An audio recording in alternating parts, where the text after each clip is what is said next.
Vamos a ver ahora la otra forma de pago del salario, que es la que tiende a instaurarse en las sociedades capitalistas, que es el pago a destajo. Una manera especialmente perversa de Es más pagar, actual, ¿no? bastante más actual, y muy perversa, decíamos, porque... Bueno, eso de las horas extras también ha pasado. Sí, lo de las horas extras es bastante actual, sí, sí, sí, también, también. Pero el salario de destajo tiene la virtud para el capitalista de que le hace creer al trabajador, y el capitalista lo cree así también, de que está pagando por cantidad de trabajo, no por tiempo, no por tiempo.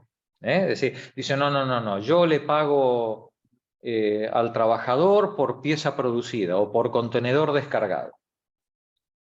Tanto trabajo, tanto pago. Cuando, ahora lo veremos en el análisis del capítulo, que el salario de destajo se produce dividiendo el precio de la jornada laboral normal en la cantidad de productos medios que se producen y haciendo un prorrateo, diciendo, bueno, pues si en la jornada laboral se producen 10 piezas, yo por cada pieza te pago el equivalente a una hora. Si tu salario es de 100 euros, yo te pago 10 euros por pieza. ¿Vale? Claro, entonces vosotros diréis, ah, qué bien, porque entonces mi jornal va a salir igual. Es más, si me pongo más entusiasta, lo mismo en 9 horas me saco el jornal, o en las 10 horas, en vez de 100 euros, me saco 110. ¿Verdad?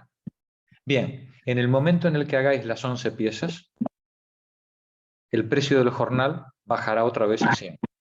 El salario de destajo, cuando se implanta, no solamente tiene la virtud de que le permite al empresario fijar el destajo con respecto a los máximos rendimientos, que ya es decir, porque sabéis que en una producción hay gente que en 10 horas produce una determinada cantidad y gente que en las mismas 10 horas produce más o produce menos.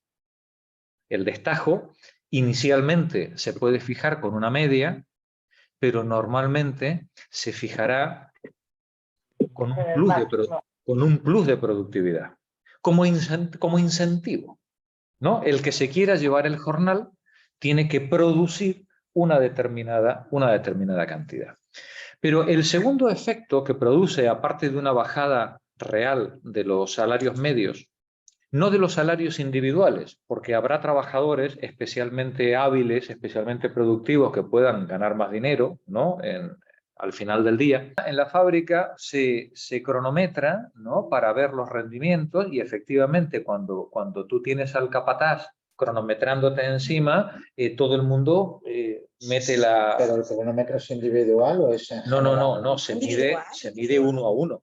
Uno a uno, y para luego teóricamente hacer la media. Jorge, qué capaz. ¿No?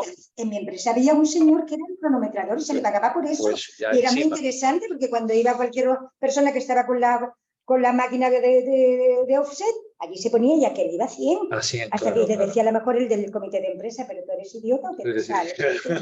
Te pagan por trabajar, pero no ves que estás robando a tus compañeros. Fijaos que el efecto inmediato que tiene el salario de destajo es, aparte de incrementar la producción, disminuir las necesidades de control por parte del empresario. Si antes el empresario tenía que tener a 3 o 4 negreros con un látigo para gestionar la producción, si cuando tú pagas a destajo, ya se ocupa el propio trabajador de autoestimularse en la productividad. Con lo cual, además, el empleador se ahorra el salario del control, del látigo, del encargado que tiene que tener el látigo, ¿no? Y encima, y si esos dos méritos del salario de destajo os parecían poco, viene ya el tercero, que es el que corona, la guinda que corona el pastel. Y es la posibilidad del empresario de prever sus costes de producción independientemente de las circunstancias que puedan modificarla. Si yo pago a 10 euros por pieza, me importa un pito que llueva, que truene, que el señor venga o no venga, que se enferme, que no se enferme, que se le muera la madre. Es decir, me da exactamente igual. Yo pago 10 euros por pieza y tengo los costes consolidados antes de haberse producido. Con lo cual, la planificación del empresario alcanza niveles de excelencia prácticamente al 100%. Es imposible. ¿No? Porque si no necesita más, no claro, le claro. Tener ese almacén de esto. Efectivamente, lo tengo todo perfectamente tabulado y controlado. Y entonces nos encontramos con que un elemento que aparentemente era inane, que era yo divido la jornada laboral en el número de piezas, oye, y todo el mundo cobra lo mismo. Bueno, pues nos encontramos, primero, con que los salarios se reducen. Segundo, aumenta la productividad. Tercero, reduzco los costes de control y encima además mejoro la planificación a largo plazo de la industria. Como no sé quién decía antes, Jorge, creo que lo decía, este es el sistema actual. Claro, efectivamente, pues ahora ya sabéis por qué, ¿no? De dónde viene. Vamos a verlo porque esto también se inventó en el siglo XIX. ¿Vale? Son el control de calidad. Si tú... No, te ahorras el control de calidad también. No, te ahorras el control. Te ahorras el control de calidad porque la pieza que no está bien fabricada tampoco la. Si haces la pared torcida, no te la pagan directamente. Es más, lo mismo te descuentan los materiales mal utilizados. Vamos a leer el capítulo. El pago a destajo. Vicente, por favor, adelante tú. El pago a destajo. El pago a destajo no es otra cosa que la forma transmutada del salario por tiempo, así como el salario por tiempo es la forma transmutada del valor o precio de la fuerza de trabajo. A primera vista, en el pago a destajo parece como si el valor de uso vendido por el obrero no fuera la función de su fuerza de trabajo, trabajo vivo, sino trabajo ya objetivado en el producto. Y como si el precio de ese trabajo no lo determinara, como en el caso del salario, por tiempo, la fracción valor diario de la fuerza de trabajo sobre jornada laboral de un número de horas dado, sino la capacidad de rendimiento del productor. Por de pronto, la confianza de quienes creen que esa apariencia, en esa apariencia tendría que ser fuertemente sacudida por el hecho de que ambas formas del salario coexisten, yuxtapuestas en los mismos ramos industriales. Por ejemplo, los tipógrafos de Londres, por lo general, trabajan bajo el régimen de pago a destajo y el salario por tiempo constituye entre ellos la excepción, mientras que entre los tipógrafos de provincias, el salario por tiempo es la regla y el pago a destajo la excepción. A los carpinteros de Ribera, en el puerto de Londres, se les paga a destajo. En todos los demás puertos ingleses rige el salario por tiempo. En los mismos talleres londinenses de talabartería es frecuente que, por el mismo trabajo, a los franceses se les pague a destajo y a los ingleses por tiempo. En las fábricas propiamente dichas, donde el pago a destajo predomina de manera general, diversas funciones laborales se sustraen por razones técnicas a ese tipo de medición y, consiguientemente, se las remunera por tiempo.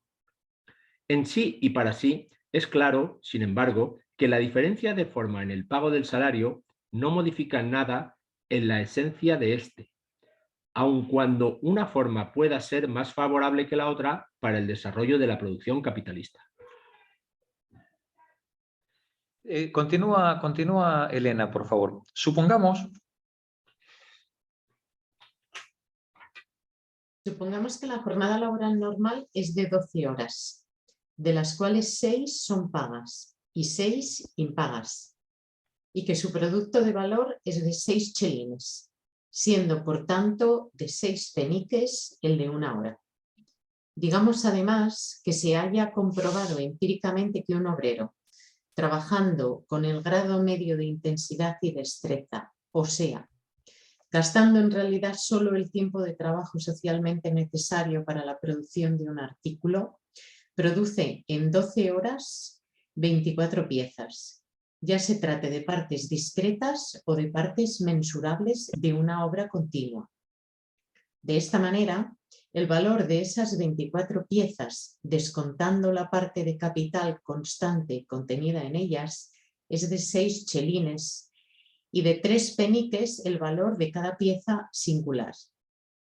El obrero percibe 1,5 penique por pieza y gana así 3 chelines en las 12 horas. Así como en el caso del salario por tiempo es indiferente decir que el obrero trabaja 6 horas para sí mismo y 6 para el capitalista, o que de cada hora trabaja la mitad para sí mismo y la otra mitad para el capitalista, aquí también tanto da decir que de cada pieza singular la mitad está paga y la mitad impaga, o que el precio de 12 piezas solo reemplaza el valor de la fuerza de trabajo, mientras que en las otras 12 se corporifica el plusvalor. La forma del pago a destajo es tan irracional como la del salario por tiempo. Así, por ejemplo, mientras que 2 piezas de mercancía, una vez descontado el valor de los medios de producción consumidos en ellas, valen 6 peniques en cuanto producto de 1 hora de trabajo, el obrero percibe por ellas un precio de 3 peniques. En realidad, el pago a destajo no expresa directamente ninguna relación de valor. No se trata de medir el valor de la pieza por el tiempo de trabajo encarnado en ella, sino a la inversa, de que el trabajo que ha gastado el obrero se mida por el número de piezas que ha producido. En el salario por tiempo, el trabajo se mide por su duración directa. En el pago a destajo, por la cantidad de productos en que se condensa el trabajo durante un tiempo determinado. Lee por favor la nota 48. El salario puede medirse de 2 maneras, o por la duración del trabajo o por su producto. O por la duración del trabajo o por su producto, ¿no? Es decir, y evidentemente, como veíamos al principio en la introducción al capítulo, es muchísimo más interesante medirlo por el producto que por el tiempo, ¿vale? Desde el punto de vista del capitalista, evidentemente. Continúa, Elena. El precio del tiempo mismo de trabajo está determinado, en último término, por la ecuación valor del trabajo diario igual o equivalente a valor diario de la fuerza de trabajo. El pago a destajo, pues, no es más que una forma modificada del salario por tiempo. Gracias, Elena. Julián, continúa tú. Consideremos ahora algo más de cerca las peculiaridades que caracteriza el pago a destajo. La calidad del trabajo está controlada aquí por la obra misma, que debe poseer la calidad media para que se pague íntegramente el precio de cada pieza. El pago a destajo se convierte, en este sentido, en fuente abundantísima de descuentos salariales y fullería capitalista. Esta forma de pago brinda al capitalista una medida rigurosamente precisa de la intensidad del trabajo. Solo el tiempo de trabajo que se encarna en una cantidad de mercancías determinadas previamente y fijada por la experiencia cuenta como tiempo de trabajo socialmente necesario y se lo renumera como tal. Por eso, en los grandes talleres de sastrería de Londres, a determinada pieza de trabajo, un chaleco, etcétera, por ejemplo, se lo denomina 1 hora, media hora, etcétera, a razón de 6 peniques por hora. La práctica permite establecer cuál es el producto medio de 1 hora.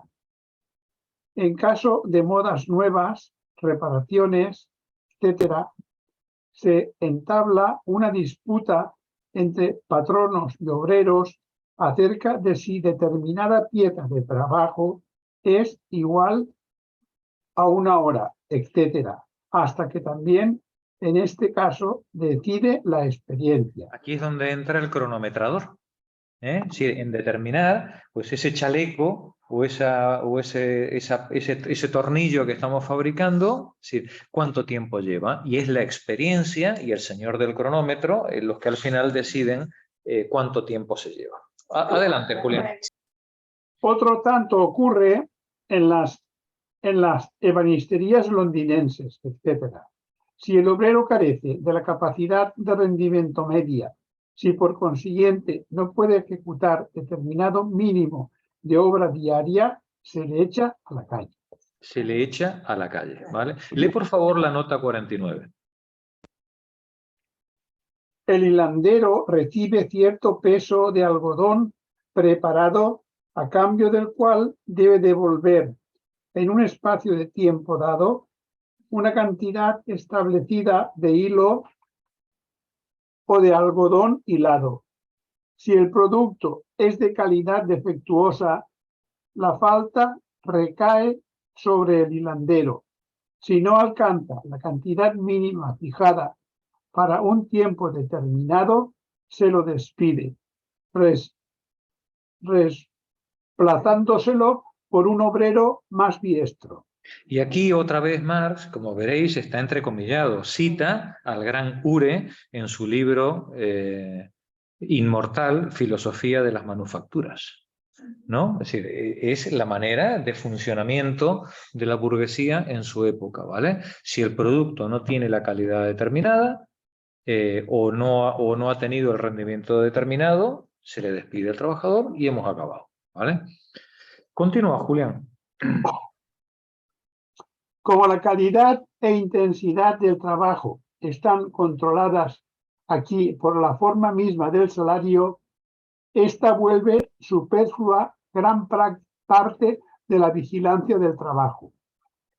De ahí que dicha forma constituya el fundamento tanto de la industria doméstica moderna, descrita anteriormente, como de un sistema de explotación y opresión articulado jerárquicamente. Este es el sistema ideal de la subcontratación.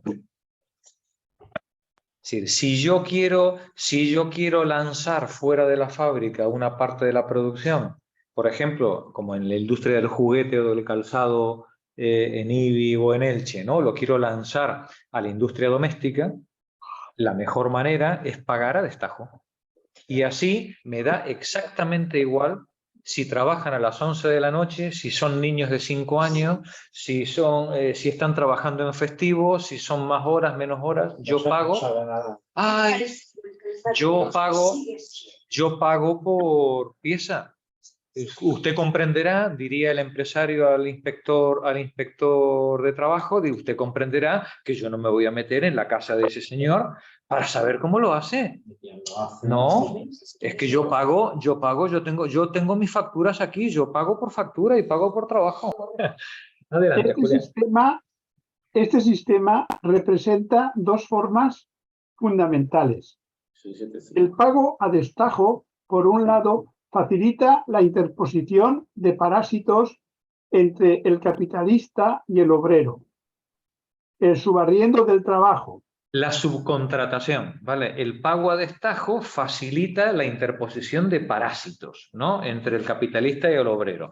Esto se subcontrata nosotros lo llamamos en la construcción a un representante artístico, ¿no? Que es el que trae a los peones y a los albañiles y todo esto, ¿no? Y se le paga a este parásito que es el que intermedia entre uno y otro. Y ya se apañará él con los otros, ¿no? Continúa, Julián. La ganancia de esos intermediarios deriva exclusivamente de la diferencia entre el precio del trabajo pagado por el capitalista y la parte de ese precio que aquellos dejan que llegue efectivamente a manos del obrero. Es decir, esos parásitos intermedian no solamente en la gestión, sino en el cobro, ¿no? Es decir, recogen el pago del destajo y lo reparten con los trabajadores que llevan, ¿no? Claro. O sea, que están explotados doblemente. Doble. Por eso la ley prohíbe las cadenas de subcontratación, ¿vale? Porque cuantos más representantes artísticos ponemos en la cadena, menos llega al trabajador, al último, que es el que más se va quedando por el camino. Lee, por favor, la nota 50, Julián. Jorge, sí. A ver, no quería hablar, pero En los años 50, la construcción aquí en Valencia estaba formada por diversos grupos autónomos, entre cometes. Estaban los desaires, los piseros, los baldoseros, los barrecheros. Claro, claro. Las fachadas se lucían con cemento y los interiores. Bien, pues de alguna manera el precio por metro se establecía en función de una negociación entre el capataz y el grupo que se prestaba a hacer eso.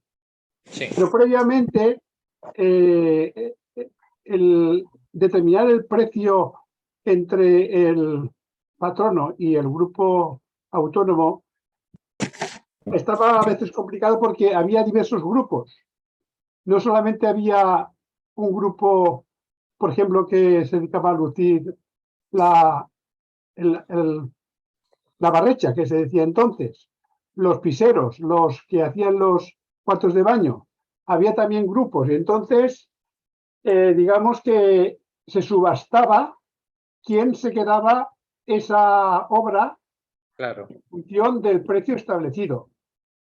Y dado la estructura que había, de que no había solamente, por ejemplo, barrecheros, a lo mejor había 3 o 4, cofradores, equipos de cofradores, pues ya entre ellos, por miedo a que no se lo diese el patrono, había una intención de decir, me lo quiero quedar, pues la forma es bajar el precio. O sea, La competencia, efectivamente, la competencia entre los propios trabajadores o entre las collas, efectivamente. Sí. Efectivamente. Muy bien, Julián. En los años 50. Sí. Adelante. Este sistema recibe en Inglaterra el nombre de característico de, lo siento, Sweeting sistema de system. explotación del sudor. Exfoliación del sudor.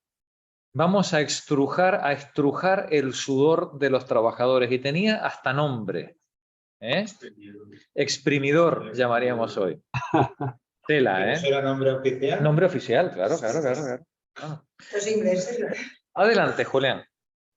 Por otra parte, el pago a destajo permite al capitalista concluir con el obrero principal, la manufactura con el jefe de un grupo, de las minas con el picador de carbón, etcétera, en la fábrica con los maquinistas propiamente dicho.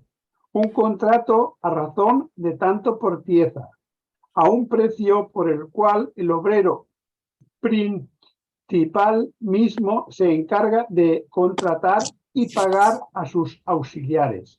Esto es lo que hablábamos antes de lo que tú comentabas, Julián. El jefe de la colla es el que al final pacta con el patrón a cuánto se va a contratar el metro y él luego reparte con sus oficiales, con sus peones, con sus ayudantes, pues bueno, pues tú te llevas el doble que el otro, ¿no? Y además, bueno, pues en un pacto previo, ¿no? Que se ha establecido entre ellos, ¿no? Continúa, Julián. La explotación de los obreros. La explotación de los obreros por el capital se lleva a cabo aquí mediante la explotación del obrero por el obrero. Por el obrero. Tremenda frase, como diría Jorge, ¿no? Contundente, ¿no? La frase. Lee, por favor, la nota 51. 51, sí. Aún un apologista como Watts observa a este respecto.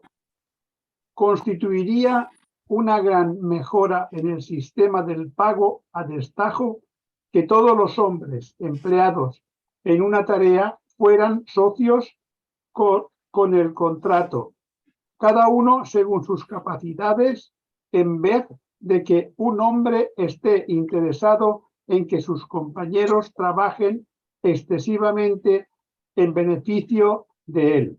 ¿Cómo será la cosa que hasta el mismo apologista del capitalismo se escandaliza de la forma de explotación, ¿no? en la que están involucrados estas collas, decimos aquí en Valencia, estos grupos de trabajo que funcionan a destajo?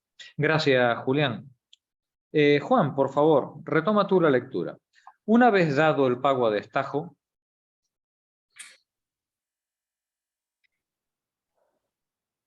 una vez dado el pago a destajo, naturalmente, El interés personal del obrero estriba en emplear su fuerza de trabajo de la manera más intensa posible,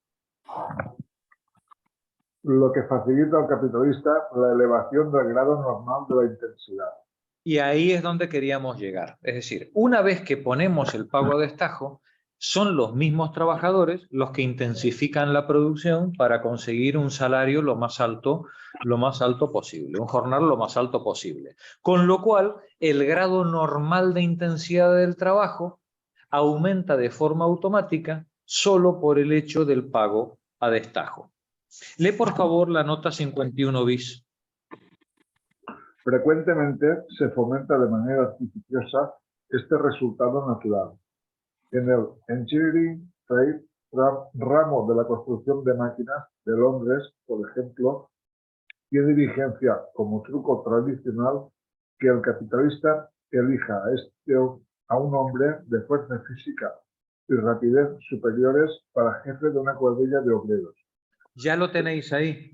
Es que es tan evidente que se me saltan las lágrimas, ¿vale? De ver el tema, ¿no? Es decir, lo normal es que yo elija de jefe de la cuadrilla o al que cronometro, ¿no? Que es el que va a tomar la base, el criterio que va a tomar como base de destajo, pues al más hábil. El que va a imponer el ritmo a los demás. Continúa, por favor, Juan. Trimestralmente. O en otros plazos, le paga un salario adicional a condición de que paga todo lo posible por acicatear a sus colaboradores. Que solo perciben el salario corriente, estimulándolos a trabajar como él. Sin más comentarios, esto explica la queja de los capitalistas acerca de las trabas puestas por las trades unidas. Los sindicatos, las trade unions son los sindicatos, las trabas que ponen los sindicatos, ¿vale? Continúan. A la actividad o a la destreza y a la fuerza de trabajo superior. Cuando llega el sindicalista, ¿no? Y le dice al capitalista, hombre, tío, no me marques el destajo con el calicasas, ¿vale? Hagamos una media para marcar el destajo, ¿no? Entonces el capitalista se queja de la falta de libertad a la hora de decidir los contratos con sus trabajadores, ¿no? Continúa, Juan. Pobrecito. Como el propio autor es obrero y secretario de una trade union, podría tomarse esto por una exageración. Pero véase, por ejemplo, la respetabilísima Enciclopedia Agronómica de John Chalmers Morton, artículo Trabajador, donde se recomienda este método como muy eficaz a los arrendatarios. A los arrendatarios, ¿no? Dice Marx, dice, hombre, ustedes podrían pensar que yo como autor de este libro soy especialmente sensible, digamos, a esta cuestión, ¿no? Pero por favor, vaya a ver la enciclopedia de los capitalistas, ¿vale? Y va a ver usted que ahí es donde se recomienda utilizar precisamente, contratar al calicasas, ¿vale? Continúa, Juan. El obrero, asimismo, está personalmente interesado en prolongar la jornada laboral para que de esta manera, aunque su jornada o su salario semanal, que aumente su jornada o salario semanal. Se produce lee la nota 52, por favor. Todos los que cobran a destajo se benefician con la transgresión de los límites legales de la jornada laboral. Esta observación referente a la inclinación a trabajar horas extraordinarias se aplica especialmente a las mujeres empleadas como tejedoras o devanadoras. Este sistema del destajo, tan ventajoso para el capitalista, tiende directamente a estimular al joven alfarero para que efectúe más trabajo extra durante los 4 o 5 años en que se le paga a destajo, pero a una tarifa reducida. Pero a una tarifa reducida. En esta, una de las grandes causas de la que se debe atribuir la degeneración física de los alfareros. Cuando tú al final tienes a la gente trabajando a destajo con salarios por debajo de su valor de reproducción, pues lo que consigues es que, bueno, pues que la gente se destruya físicamente, orgánicamente en ese trabajo, ¿no? Termina el párrafo arriba, Juan. Se produce de esta manera la reacción ya descrita en el caso del salario por tiempo, aun prescindiendo de que incluso si se mantiene constante la tarifa del pago a destajo, la prolongación de la jornada laboral implica en sí y para sí una merma en el precio del trabajo. Gracias, Juan. Alfonso, tú mismo. El salario por tiempo prevalece, con pocas excepciones, el salario igual para funciones iguales, mientras que en el pago a destajo el precio del tiempo de trabajo se mide por una cantidad de productos determinada, pero el jornal o el salario semanal, en cambio, varían conforme a la diversidad individual de los obreros. Uno de estos suministra el mínimo de producto en un tiempo dado, otro el término medio, un tercero más que el promedio. En lo que atañe al ingreso real aparecen aquí grandes diferencias, pues según la destreza, fuerza, energía, resistencia, etc., diferentes en cada obrero individual.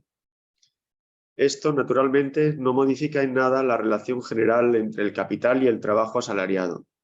En primer término, las diferencias individuales se compensan en el taller colectivo, de tal suerte que éste, en un tiempo determinado de trabajo, suministra el producto medio y el salario total pagado en él equivale al salario medio de ese ramo industrial.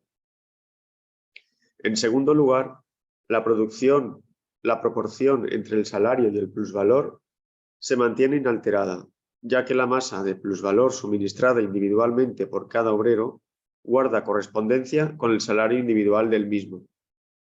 Pero el mayor campo de acción que el pago a destajo ofrece a la individualidad tiende por una parte a desarrollar dicha individualidad y con ella el sentimiento de libertad, la independencia y el autocontrol de los obreros. Y por otra parte, la competencia entre ellos mismos, de unos contra otros. Es tremendo, ¿no? Dice, el mayor campo de acción que el pago a destajo ofrece a la individualidad tiende por una parte a desarrollar esa individualidad. Yo primero miro por lo mío, ¿no? Y luego por lo de los demás, y con ella el sentimiento de libertad, la independencia y el autocontrol de los obreros, y por otra, la competencia entre ellos mismos de unos contra otros. Continúa, Alfonso. Tiende, pues, a aumentar salarios individuales por encima del nivel medio, y al mismo tiempo a abatir ese nivel. Sin embargo, allí donde determinada tarifa de destajo se ha consolidado desde mucho tiempo atrás, de manera tradicional, y la rebaja de la misma presenta, por tanto, dificultades especiales, los patrones han recurrido también, excepcionalmente, a transformar de manera violenta el pago a destajo en salario por tiempo. Cuando los destajos son demasiado altos, porque, por ejemplo, se han mejorado las herramientas y ha aumentado la productividad, entonces se acabó el destajo y te pago por jornal. Oye, tío, no pretenderás, ¿no? Cobrar más que yo. Adelante. A ello obedeció, por ejemplo, la gran huelga de 1800. Perdón, tengo una anécdota muy buena sobre eso. A ver. Muy buena. Tuvo mucho eso. Cuando se cambió el sistema de tarifas de los contenedores, se pagaba tanto el contenedor sin importar cuántos tiraras. Pero, bueno, estábamos mejorando productividades y los empresarios y también nosotros vimos la oportunidad de incentivar esta productividad haciendo tramos de style, tramos de trabajo, tramos de productividad de contenedores. Estoy hablando solo de contenedores. Bien, estaba claro que el primer tramo era de 120, porque estaban llegando a productividades más o menos de 120 a la jornada, que era lo que intentábamos, lo que más o menos era el promedio de eso. Pero la primera negociación fue, si llegas a 120, se paga casi el doble. No era el doble, pero en casi todas las jornadas se pagaba el doble. Por eso le decíamos, le llamamos, se llama, aunque esa proporción se ha rebajado muchísimo al cabo de los años, le llamamos prima doble. Pero en la primerísima negociación se también se articulaba en otros tramos, 130, más de 140, más de 150, más de 130. Incrementándose el precio del contenedor a cada uno de estos tramos. Ah, qué como interesante. Lo que de esto como lo que hablábamos antes de las horas. Sí, sí, sí, horas, proporcional. Sí, sí, sí, sí. Sí, señor. Bueno, duró 2 semanas. No creo que llegara a 2 semanas. La calculadora no se echaba una.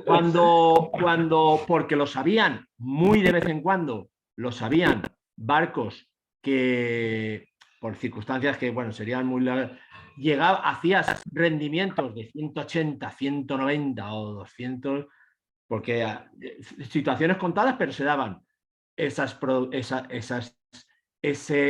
productividad no se podía, o sea, se le llevaban los demonios y bueno, Claro. duró poquísimo. Hubo un par de jornadas pues eso, hubo una jornada determinada, creo que una sola, de 180 y a partir de esto no puede ser. Se acabó. Claro, claro. Hay otra en la que hay otra cuestión de estas de productividades que sería muy difícil, pero también es más o menos eso, que se paga, por lo que sea, se pagan unas productividades que se salen de madre y eso ya no puede ser. Eso ya no puede ser. Eso que hemos negociado ya no vale. Eso ya no puede ser, efectivamente, sí, porque, no vas a, como dice Alfonso, no vas a ganar más que yo, ¿no? Ay, señor. Ay, de verdad, se me saltan las lágrimas. En fin, pobrecito. Y arriesgan todo, es que lo arriesgan todo, ¿no? Imagínate que se les hunde el barco, ¿no? Adelante, Alfonso. Ahí obedecía, por ejemplo, la gran huelga de 1860 entre los tejedores de cintas de Coventry. El pago a destajo es, por último, uno de los apoyos principales en que se funda el sistema de horarios descrito anteriormente. Lee, por favor, la nota 55. A ver si es suerte. Y me lleva. Sí. ¿Cuántas veces hemos visto que en ciertos talleres se tomaban muchos más obreros de los que se requería para efectuar el trabajo? A menudo se contratan obreros a la espera de un trabajo aleatorio y a veces incluso imaginario. Como se les paga a destajo, se supone que no se arriesga nada, Claro. ya que todas las pérdidas de tiempo corren por cuenta de los obreros no ocupados. Claro, cuando yo instauro el sistema del pago de destajo, pues entonces cuantos más mejor. ¿Vale? Mari, por favor, de la exposición precedente. De la exposición precedente se infiere que el pago a destajo es la forma del salario más adecuada al modo de producción capitalista. Se me saltan las lágrimas, lo dicho. Aunque de ninguna manera es nuevo, figura oficialmente junto al salario por tiempo en las leyes laborales francesas e inglesas del siglo XIV. Es solo en el periodo manufacturero propiamente dicho cuando conquista un campo de acción más amplio. En la época fermental y turbulenta de la gran industria, o sea, entre 1797 y 1815, sirve de palanca para prolongar la jornada laboral y abatir el salario. Un material muy importante para estudiar el movimiento de los salarios durante ese periodo se concentra en los libros azules, Report and Evidence from the Select Community. Encontramos ahí las pruebas documentales de la baja continua experimentada en el precio del trabajo desde el inicio de la guerra antijacobina. En la tejeduría, pongamos por caso, la tarifa del destajo había caído tanto que el jornal, a pesar de la muy considerable prolongación de la jornada laboral, era ahora inferior al que imperaba antiguamente. El íntegro real del tejedor es muchísimo... El ingreso real del tejedor es muchísimo menor que antes.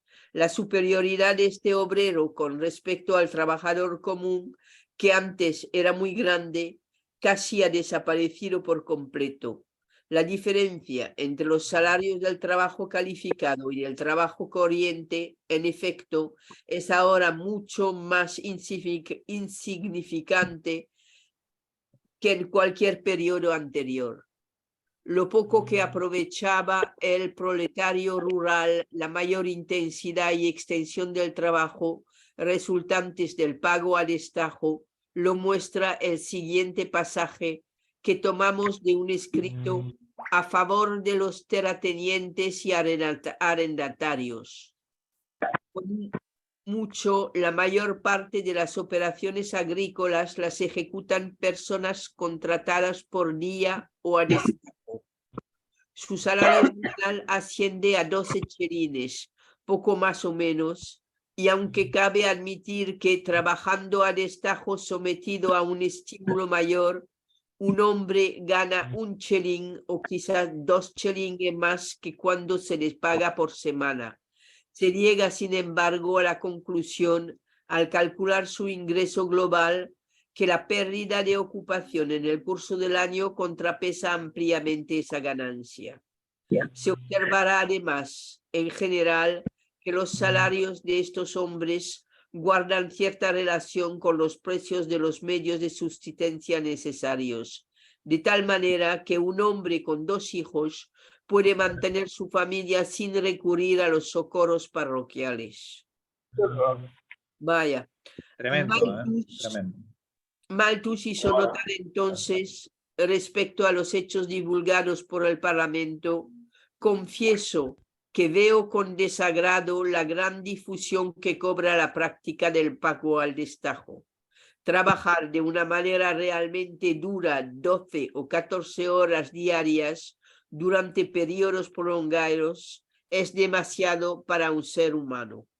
Y mucho más si además en la otra parte del año no lo tengo muerto de hambre sin medios de vida, ¿no?